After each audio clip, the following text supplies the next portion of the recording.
नमस्कार दोस्तों। Modi defamation case में farmer member of parliament and Congress leader Rahul Gandhi को सूरत का मेट्रोपॉलिटन मजिस्ट्रेट ने 2 साल की सजा दिया था। ये बात आपको मालूम है। Section 499 and section 500 of the IPC इधर एप्लीकेबल था।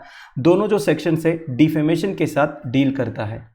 वो इंसिडेंट क्या था जिसकी वजह से राहुल गांधी के खिलाफ डिफेमेशन केस फाइल हुआ, वो आप सबको मालूम है। और एक बार मैं बता देता हूं, कर्नाटका का कोलार में राहुल गांधी एक इलेक्शन रैली के टाइम पर ये बोल दिए थे कि सारे चोरों का नाम मोदी क्यों है।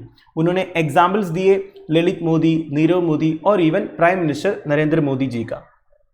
तो गुजरात के बीजेपी एमएलए पूर्ण मोदी ने उनके खिलाफ में डिफेमेशन केस फाइल किया, ये बोलकर राहुल गांधी ने पूरे मोदी कम्युनिटी को डिफेम किया करके।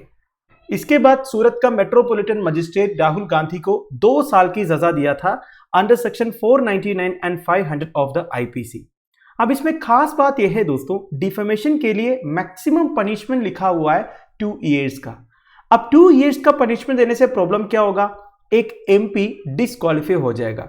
तो वही हुआ राहुल गांधी के साथ। उनका member of parliament position from Wayanad constituency Kerala disqualify हो गया from the very date of conviction. तो लोअर कोर्ट का इस डिसीजन को राहुल गांधी ने अपील किया था सेशंस कोर्ट में। सेशंस कोर्ट का मतलब क्या होता है, देखिए इंडियन जुडिशरी का ऑर्गेनाइजेशनल स्ट्रक्चर आपको मालूम होगा। सबसे ऊपर सुप्रीम कोर्ट आता है, सुप्रीम कोर्ट के नीचे अलग अलग हाई कोर्ट्स जो है। अब हाई कोर्ट्स के नीचे आता है दोस्तों डिस्ट्रिक्ट एंड सेशंस कोर्ट, दोनों बेसिकली डिस्ट्रिक्ट लेवल का कोर्ट्स है। डिस्ट्रिक्ट कोर्ट में सिविल केसेस देखा जाता है, वेरास सेशंस कोर्ट में क्रिमिनल केसेस देखा जाता है। ठीक है, वैसे डिस्ट्रिक्ट एंड सेशंस कोर्ट के नीचे सिविल जजेस आता है और मेट्रोपॉलिटन मजिस्ट्रेट आता है। तो राहुल गांधी को कन्विक्ट किया था मेट्रोपॉलिटन मजिस्ट्रेट ने, तो राहुल गांधी ने अपील दिया सेशंस कोर्ट में। ठीक है, तो सेशंस कोर्ट ने राहुल गांधी को बोला कि आपको हम 1 महीने का टाइम देंगे। वैसे देखा जाएगा तो राहुल गांधी ने अपील दिया था कि उनके खिलाफ जो कन्विक्शन है उसे सस्पेंड करना चाहिए करके। सस्पेंड करने से उनको अपना एमपी पोजीशन जो है वापस मिल सकता था। पर सेशंस कोर्ट ने उस टाइम पर यह बोला था आपको हम अपील देने के लिए टाइम देंगे, तब तक के लिए आपका जो सेंटेंस है उसे हम सस्पेंड करें। तो इसी बीच में सेशंस कोर्ट में हियरिंग हुआ। आज सेशंस कोर्ट का वेडिक्ट आया है दोस्तों।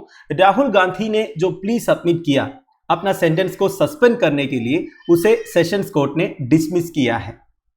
अब राहुल गांधी जी के पास क्या ऑप्शन है, वो सेशंस कोर्ट के ऊपर हाई कोर्ट में जाके अपील फाइल कर सकता। तो एक मेंबर ऑफ पार्लियामेंट का डिस्क्वालिफिकेशन से रिलेटेड क्या क्या कॉन्स्टिट्यूशनल प्रोविजन है आपको नोट करना है। Article 102 of the constitution of India basic disqualification criteria for an MP lay down किया है आर्टिकल 102 ऑफ द कॉन्स्टिट्यूशन में। और एक मेंबर ऑफ लेजिस्लेटिव असेंबली का डिस्क्वालिफिकेशन के लिए जो बेसिक क्राइटेरिया है वो आर्टिकल 191 में लिखा हुआ है।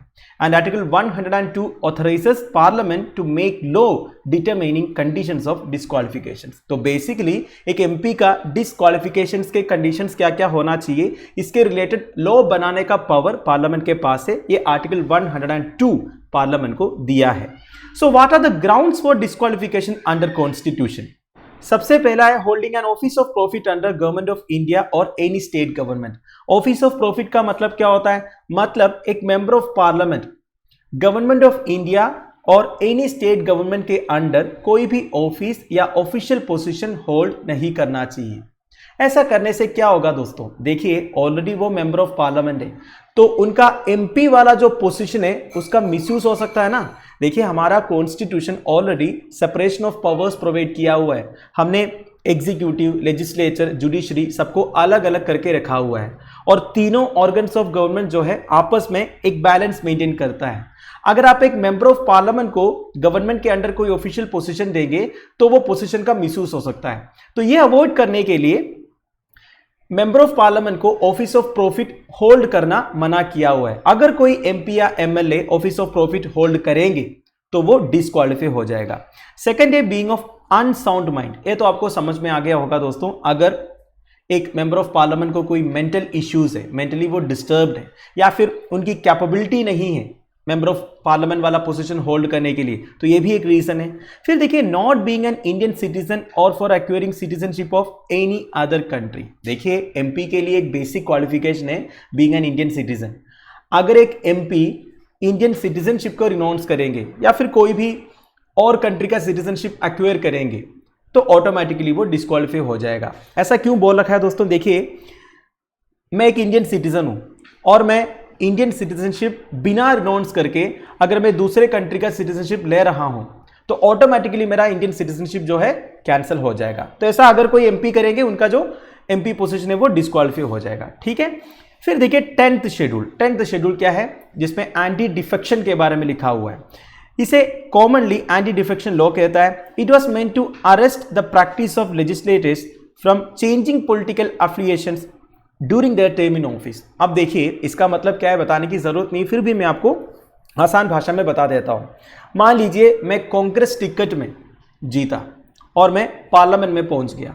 अब पार्लियामेंट में पहुंचने के बाद अगर मैं कांग्रेस का जो मेरा मेंबरशिप है उसे रिनाउंस कर रहा हूं या फिर मैं दूसरा पार्टी ज्वाइन कर रहा हूं, तो यह सब गलत है। मैं कर सकता हूं अगर कांग्रेस पार्टी का 2/3 ऑफ द मेंबर्स इस तरह कर रहा है, पर मैं अकेला ऐसा कर नहीं सकता। एंटी डिफेक्शन लॉ के अंडर मेरा जो मेंबर ऑफ पार्लियामेंट वाला पोजीशन है वो कैंसिल हो जाएगा। Now the very important one, constitutional provisions तो मैंने आपको बता दिया। नाउ एक लॉ है दोस्तों, वो है representation of the people act of 1951।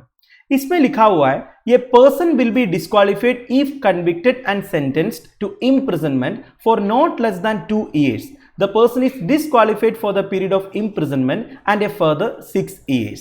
यही हुआ दोस्तों राहुल गांधी के साथ। अगर एक मेंबर ऑफ पार्लियामेंट को इंडिया में कोई भी कोर्ट कन्विक्ट करता है मिनिमम 2 years के लिए, तो उनका जो एमपी वाला पोजीशन है वो डिस्क्वालीफाई हो जाएगा।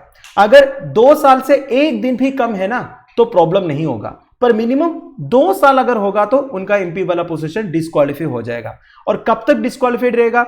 एक तो देखिए पीरियड ऑफ इम्प्रिजनमेंट, जितने दिन के लिए वो जेल में रहेंगे, इसके बाद फर्दर 6 years के लिए वो कॉन्टेस्ट ही नहीं कर सकता कोई भी इलेक्शन में। अब representation of the people act में एक सेक्शन था, सेक्शन 8 clause 4, जो अभी नहीं है। 2013 तक ये सेक्शन वैलिड था।